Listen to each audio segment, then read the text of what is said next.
અમુક લોકોની આંખ લાલ રહેતી હોય છે, ક્યારેક આછી લાલ રહેતી હોય છે, ક્યારેક બહુ લાલ આંખ થઈ જતી હોય છે, આંખમાંથી પાણી આવ્યા કરે છે. આવા અનેક પ્રશ્નોથી અમુક લોકો ઘેરાયેલા રહેતા હોય છે. જ્યારે તમારા શરીરમાં પિત્ત દોષ વધે ત્યારે પણ તમારી આંખ લાલ રહેતી હોય છે, ટમેટા જેવી લાલ થઈ જાય. કોક આપણી સામું જોવે તો પણ ડરી જતા હોય છે કે આની આંખને થયું છે શું.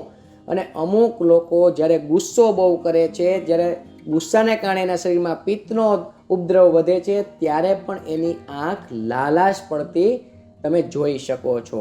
તો આની પાછળનું કારણ શું છે અને આપણે શું ઘરગથ્થુ પ્રયોગ કરી શકીએ એના વિશે સરસ મજાની વાત કરવાની છે.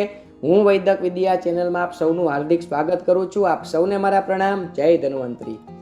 આંખ લાલ થઈ છે તો બાહ્ય પરિબળો આપણે જોઈએ તો આપણે ક્યાંક બાઇક ચલાવી છે, આપણને પવન લાગ્યો છે, આપણને ક્યાંક આંખમાં ક્યાંક કચકું કે કંઈ કચરું પડ્યું છે તો લાલ થઈ જાય છે, સ્વાભાવિક બાબત છે. અથવા તો કોઈ પણ પ્રકારની તમે એવી હવા લઈ લીધી છે, ઠંડો પવન લઈ લીધો છે તો તમને આંખ લાલ થાય, એ એક અલગ બાબત છે. પરંતુ તમે શરીરમાં પિત્ત દોષ વધારો છો, પિત્તજન્ય ખોરાક સતત ખાધા કરો છો, સતત તમે ગુસ્સો કર્યા કરો છો, જ્યારે ગુસ્સો નાક પર બેઠો છે એટલો તમારો સ્વભાવ ગુસ્સાવાળો છે, એ તમામ વ્યક્તિઓએ સુધરવું પડશે. જો નહીં સુધરો તો તમે તમારી આંખને નુકસાન પહોંચાડી રહ્યા છો.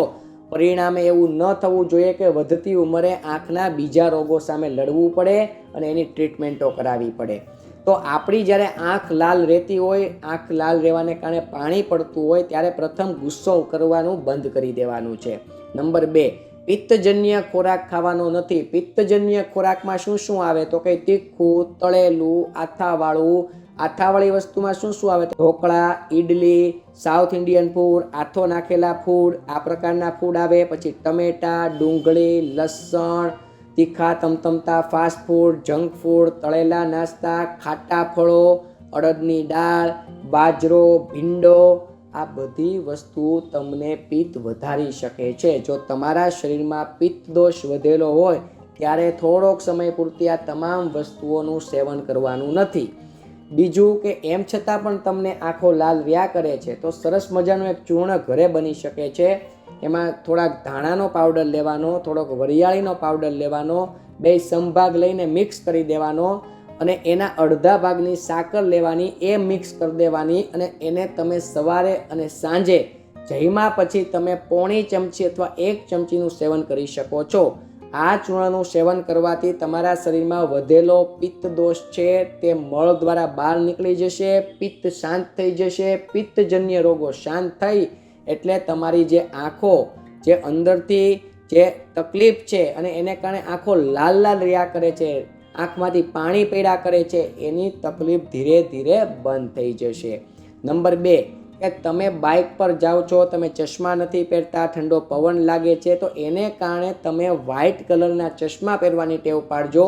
તો તમને બાહ્ય પરિબળો દ્વારા જે આંખ લાલ રહ્યા કરે છે એ નહીં રહે અને તમારી આંખ જે તમારો નેચરલ કલર હશે એ રીતે રહેશે. આંખને સાચવવી જોઈએ. જીવનના ચોથા પાયામાં હાથ પગ, હાડકાં, આપણા શરીરના દરેક અવયવો છે, આંખ છે, આ બધું સાચવવું જોઈએ. દાંત છે એ સાચવવા જોઈએ.